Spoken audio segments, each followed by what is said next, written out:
to be violent and more frequently than men.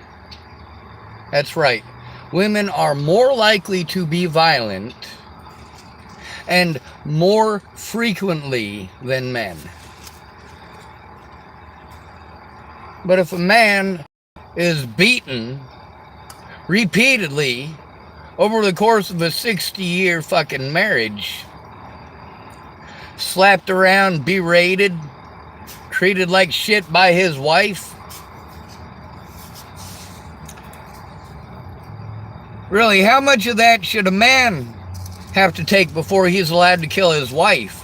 The way that you let women get away with killing their husbands. You go out of your way not to count those in the statistics. A woman wants to murder her husband, you pretend she's a victim. Simple, cut and dry. A lot of women have tried to play on that to get away with murder, and most of them get away with murder.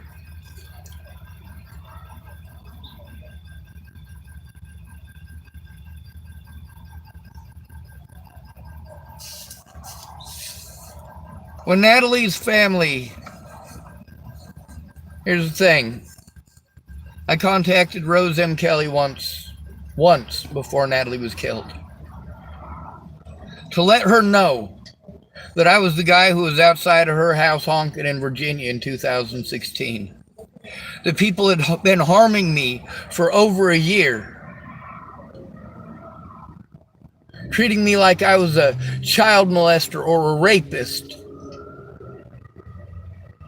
That I hadn't done either of those things. That was December 9th, 2017. December 12th, 2017.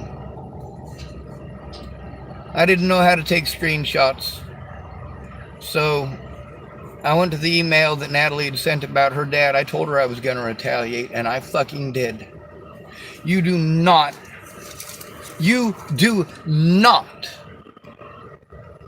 get to look the other way while an innocent man is being beaten on, being prevented from going to see his friends and family, is having his life threatened, and people are telling him that they're going to kill his friends and family. You do not get to play victim.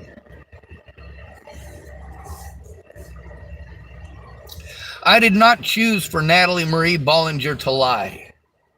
But the fact is, the evidence does show that she lied, and that does need to be brought forward in fucking court.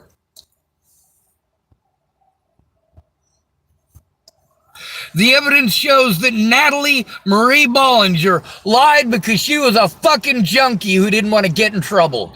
She didn't want consequences. We were friends when it was convenient, and she thought she could manipulate something out of me. When she realized that she couldn't manipulate me with a sexual relationship, it was all sorts of fucked up. Her and her sister pulled all sorts of fucked up head games. The things that they did resulted in me being cut off from my resources, from my friends, from my family, and from even my own fucking telephone number. They didn't stop to consider the sheer quantity of expenses that were created for me because they were embarrassed. They were embarrassed because an autistic man who was taking a fucking shit ton of abuse and couldn't fucking take care of himself was fucking peer pressured and fucking pity partied into going to Virginia so Natalie wouldn't fucking kill herself.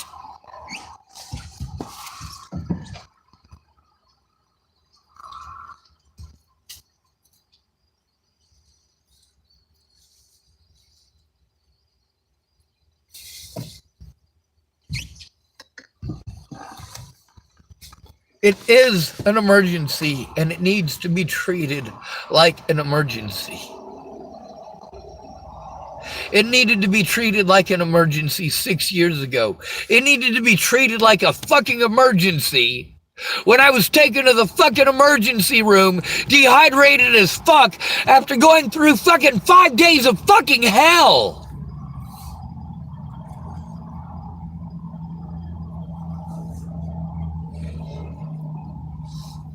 I was trying to get fucking help. The fucking phone was busted as shit. I didn't want a busted fucking phone. My goddamn flip phone worked just fine. That's where that fucking money should have gone, was to my fucking flip phone. Not Natalie's old busted phone. Because Alicia Bollinger wanted to fucking push me and peer pressure me into taking a broken goddamn phone for a birthday present.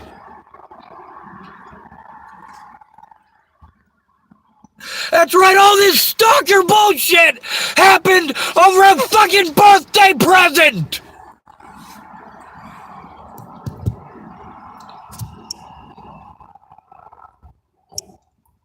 Oh yeah. And fucking bullying over that birthday present. And a fucking emergency and medical fucking emergency.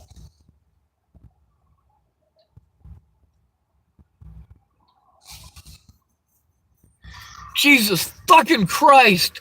Nobody bothered to find out. Any slander was good slander.